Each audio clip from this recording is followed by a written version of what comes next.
What I'll do here is switch from one tool to another and talk about automation a little bit. I tend to like open shade light. Not everyone does, but I like it. And one of the problems is it can be a little bit too even or uninteresting sometimes. So we're going to spice this one up a little bit. Radio filter in the tool strip right here. Shift M to get there, or just click on it. And we'll do some exposure, and we want to then make sure that we have, if we bring exposure, probably a little contrast, maybe a little color too. And I'm just going to click on the image and drag out. And what happens a lot of times when we click and drag out is it's not right, because either the feather amount or something's off, or maybe we need to invert our mask. We've talked about inverting that mask before, if it's the opposite of what we need. So we can click on that icon. We can also press our shortcut, which is the apostrophe key, which gives us the ability to flip that one. It's a great shortcut to have.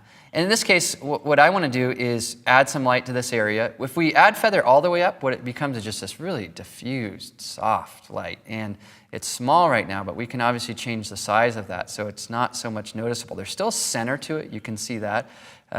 You can see how it's starting to take on different characteristics. So I want to have one of these light sources on the face and then one down here in the lower portion of the image. I want to duplicate it. To duplicate that one, you already know this, but I'll say it again. It's Control-click and choose Duplicate.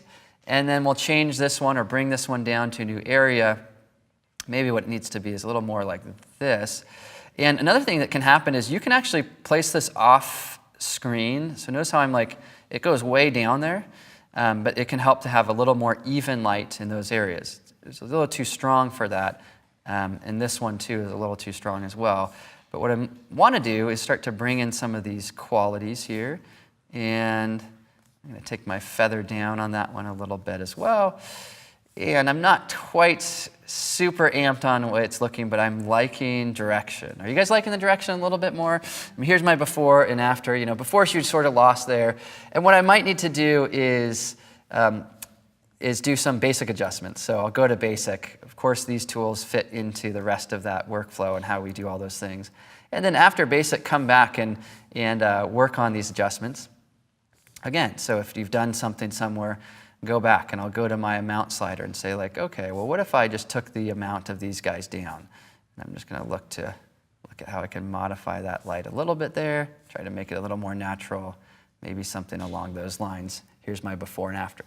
All right, great. So we have radial adjustments, and often you'll have environments where you could reuse that. We've talked about synchronizing before, but as a refresher, what we can do with this is we can go to another image.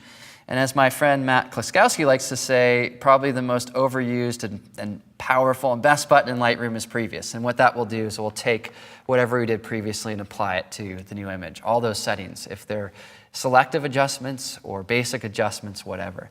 When we get to the adjustment, often we may want to go in there and customize. Maybe this one here would benefit from opening up a little bit more. And same thing with this one here. It was a little bit too small based on there's a size difference between those two files. And what that can do for us is get those to that sweet spot as we start to work with selectively improving the pictures. Let's do another improvement just to look at some of our other tools. Surf shot. And with this one, as we saw before, let's go back to the beginning. We're like, yeah, shadows are too dark, so I brighten up my shadows here. So I'm just going to click and drag and bring those shadows up. Or we could do the same thing using our shadow slider. We're just trying to bring in some light, but it's really not far enough. I need to have, surf photography is really tricky actually because there's so much white and the white can overexpose so easily. So anyway, I want to have some of that still. So gradient filter. This one, exposure. Overexposed for a moment, but so we can see it. So I have this big, huge thing. The further away these two lines are, the more of transition, more of feather. And so repositioning that, and what I want to do is kind of light up that wave, right? I want to get some energy on this. And for part of that, that's going to be my color. And we could really swing this color if we wanted to, kind of go a little bit more green in that. The guy still needs a little bit of work, but I think the wave is closer to a better spot. Great way to see that is to click on your toggle flip switch and to look at your before and after. And he is going in a better direction. Then why don't we go back to our old friend, the radial filter. With the radial filter, it's going to be too hot right here, but that's okay. We'll go in and say, yeah, let's add some feather to that. And let's add a lot of feather because we just want to lighten this guy up, and let's find just that right value. And if it's going to be brighter, it might also need to have a little color in it. And sometimes having a lot of light in there helps find the right spot. If I'm going to do that though, I need to have clarity and contrast, and the feather value needs to go up even higher. I mean, because you sort of see the edges too much with where it is right now, so maybe bring it up to there.